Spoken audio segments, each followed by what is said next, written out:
Hello guys, તો આજે અમે અમારા સાસરી આવ્યા છીએ. તો સાસરી આજે ખેતરમાં તુવેરની શેકો છે, હજુ નવી નવી જ આવી છે એટલે આજે જોવા આવ્યા હતા. એટલે જો મળી જાય થોડી વધારે તો તોડી લઈએ. આ મારો નાનો બાબો છે, પણ હજુ શું હમણાં જ વાવી છે એટલે હજુ ઉગી નથી બરાબર, બહુ નાની એકદમ. જોતા રહો. ભેંસ અને ગાય માટે આ રીતે પૂરા ઢાંકીને રાખવા આખા વર્ષ માટે. પછી રોજ બે બે નીકાળીને આપતા હોવાના. જો આ ઠેક સુધી ખેતર અમારા સસરાનું છે. અને આ જુઓ પાપડીના વેલા, દૂધીના વેલા, આ ડેંટી છે, ચોરી, હજુ પાપડી નાની નાની આવી છે, દેખાય.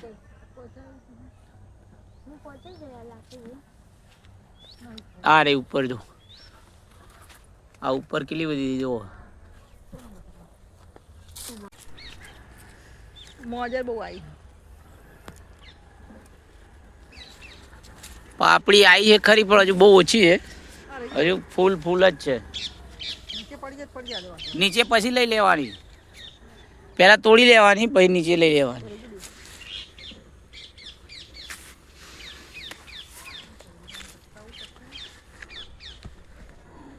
ખાલી ફૂલ ફૂલ જ આવ્યા છે. જોઈએ જેટલી પાપડી મળે એટલી એક 8 દિવસ શાક માટે લઈ જઈએ, થઈ જાય તો. અને બીજું બી છે તો જોતા જો. આ પપૈયા છે, 2 પપૈયા કર્યા, 2.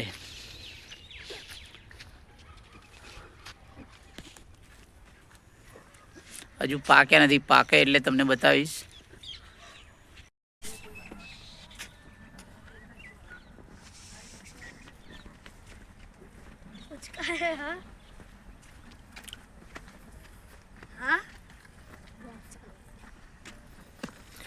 ચાલો મોરને દાણા નાખવા જઈએ.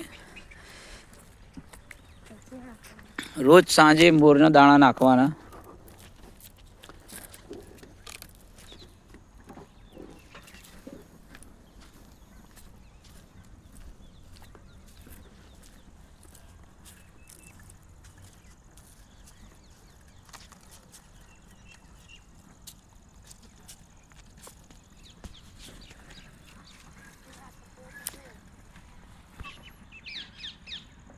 આખા રસ્તામાં મોર અત્યારે ચણવા આવશે,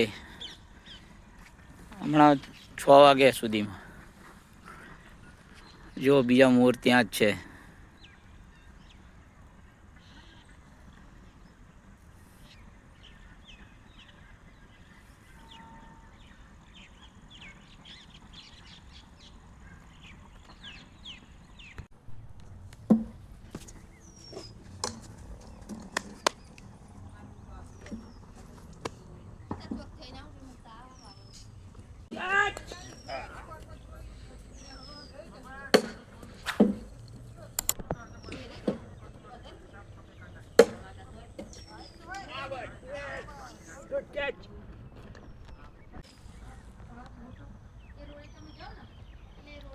આ બધા ઇલેક્ટ્રિક વાળા ભાઈ છે, ઇલેક્ટ્રિકના વાયર નાખવા આવ્યા છે.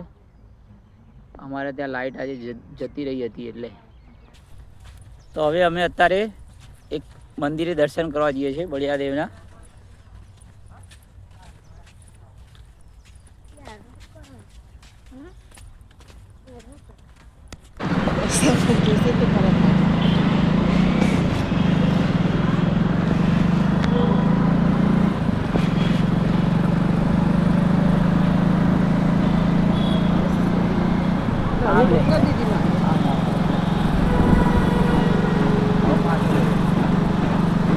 ટાઈમ લઈને આવું પડે.